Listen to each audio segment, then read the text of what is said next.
Kanina pa ako dito 14 na oras na. Ano ba talagang balak niyo sa akin? Anghel, pwede ba kitang makausap? Kung ano man ang gusto mong sabihin, umpisa mo na. Sa harap nila? Oo, sa harap nila. Punong-puno ka ng sorpresa eh. Baka magulat na naman ako. Akala ko ba nagbago ka na? Nagbago ako. Pinilit ko. Akala ko ba mahal mo? Mahal kita. Piniportahan mo ang pagbabago ko. Wala ka nang inisip kundi kaligayahan ko. Kinalimutan mo sarili mo. Anghel, kung mahal mo ako, sumuko ka na. Marami naman akong kilalang pwedeng tumulong sa atin. Ninong ko yung presidente. Pwede akong pumunta sa kanya. Pwede ko siyang kausapin kahit lumuhod pa ako sa harap niya, Anghel. Masabi ko lang sa kanya na mabait ka. Na hindi ka walang hiya. Na nagbago ka na. Anghel, lahat yun gagawin ko para lang sa'yo. Sa nangyaring patayan kanina, sino makikinig sa amin? Nakilala mo kung walang krus sa dibdib. Alam mo lahat ang nagawa kong kasalanan. Hindi ako mabait. Nagpapakabait, oo. Walang iya ako. Pero pinilit ko mahiya. Para sabihin nagbago ako. Kriminal ako. Nasa buong pagkatao ko na yun hanggang kaluluwa. Yung malayang lipunan. Gusto nila magbago kami. Eh sila, nagbago ba? Hindi mo kailangan makiusap kahit kanino. Binabayaran ko ang kasalanan kong ginawa. Ilang taon kong binabanatan ang sentensya ko. At kung makalabas man ako dito, baliwala rin. Masama pa ng tawag. Masama pa ng tingin. Ex-convict. Ano ibig sabihin nun? Ex-kriminal. Dito na kami mamamatay. Dito na kami kukunin ng pamilya namin. Kaysa sa ambang lugar.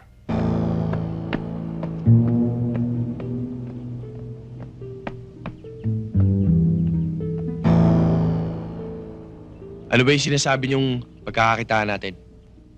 Siguro nabalitaan mo na yung mga nang-hold up ng bangko. Paghahatian natin ang nakurakot nila. Ating kapatid, balita namin, binigay na kay Gaston ng assignment sa paghahanap sa mga hold-uppers. Wala akong pakialam kung kanino ibinigay yung demonyong assignment na yun.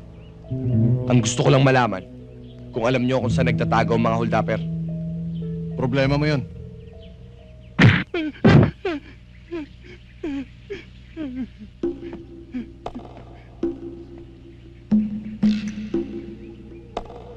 Hoy, alam mo ito?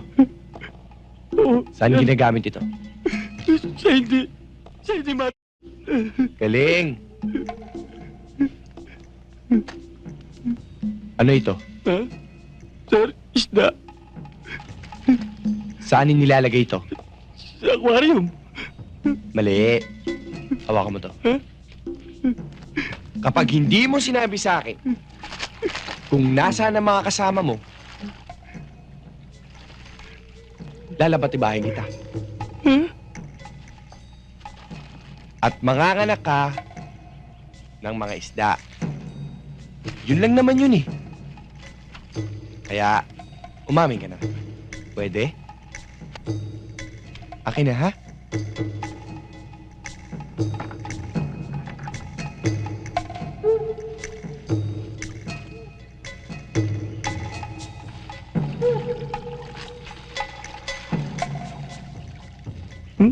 Hindi naman dadaan yung isda sa labatiba. Yun ang akala mo. Ngayon, dadaan na ang isda dito. At kung hindi ka naman naaamin sa akin, babarilin kita. Ano? Manganganak ka ng isda o kakainin mo bala ko? Sir, sasabihin ko naman talaga sa inyo kung saan sila nakatago eh. Ganon? Oo. Oo, sir. Bago tayo uwi, ano dahil sa'yo?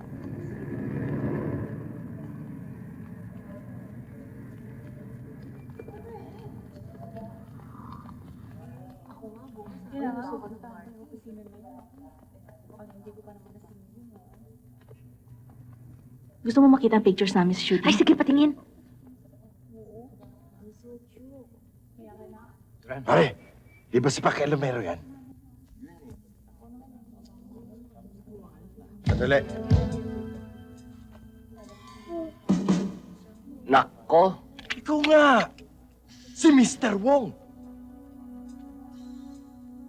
Ang laki-laki ng ermita, dito pa tayo magkikita sa loob ng labas. Natatandaan bang mukhang ito? eh paano naman kita hindi maaalala, sinaksak mo ko. Kaya bago kita balasahin na lumipat ka na sa sakya mo, baka uminit pa ulo ko eh.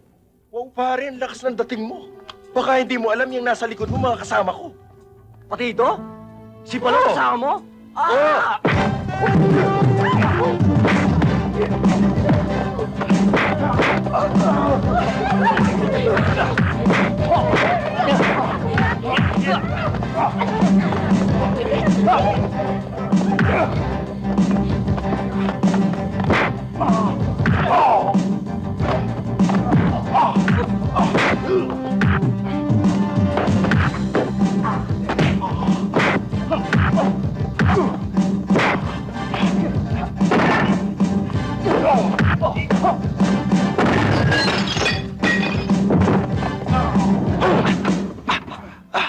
Ano?